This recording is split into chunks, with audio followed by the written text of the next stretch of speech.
بلوچستان میں انٹرنیٹ کی کنیکٹیویٹی کی صورتحال بھی آپ کے سامنے ہے۔ بلوچستان کے 33 کے قریب اضلاع میں سے تقریباً اس وقت 9 اضلاع میں تو بالکل ہی انٹرنیٹ یا 3G وغیرہ پہ پابندی ہے۔ G3 بہت ہے، 3G نہیں ہے۔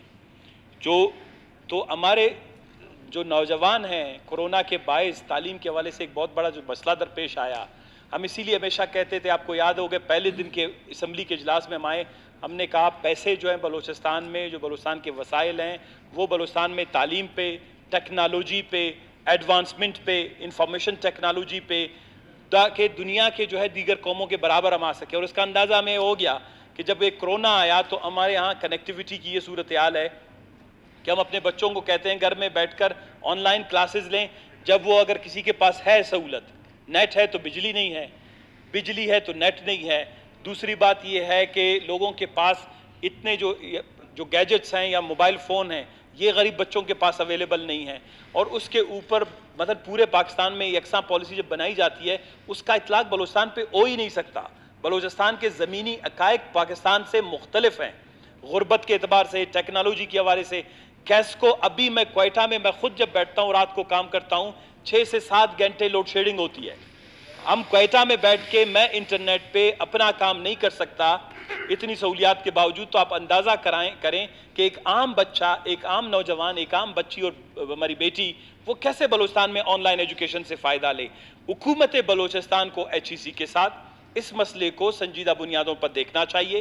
حکومت بلوچستان کو اس پہ ایک ایمرجنسی میٹنگ بلانی چاہیے تھی۔ حکومت بلوچستان کو تمام کالجز کو اسپیشل پیکیجز دینے چاہیے تھے، ایمرجنسی بیسس پہ پیسے ریلیز کیے جانے چاہیے تھے اگر بچوں کو آن لائن پڑھانا ہے۔ تمام بچوں کو جس طرح اگر آپ بے نظیر انکم سپورٹ پروگرام سے یا 70 کروڑ 80 کروڑ پر راشن قیمت میں دے سکتے ہیں، ہم بچوں کو کہتے وہ اپنے فون نمبر بیچتے، آپ ان کو 5 سے 10 ہزار کا آن لائن پیکیج بیچ دیتے۔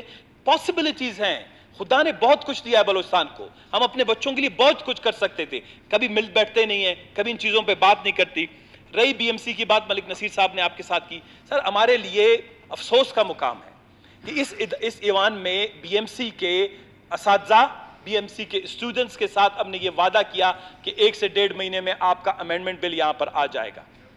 جو بھی ایشوز ہیں گورنمنٹ آف بلوچستان نے ایڈمٹ کیا، ہمارے دوستوں نے ایڈمٹ کیا، آج پھر 7 مہینے گزر گئے، لوگ اس دروازے پہ بار بار آ کے کٹکھٹاتے ہیں۔ یہ عدل و انصاف کا دروازہ مذاق بن گیا ہے۔ اس کو آن لائن کلاسز کے لیے بچے آتے ہیں، اٹھا کے لے جاؤ ان کو۔ BMC پہ آئے ہیں، ملک نصیر صاحب نے کہا بھوکے ہیں، پیاسے بیٹھے ہیں، ان کو آپ پوچھتے نہیں ہیں۔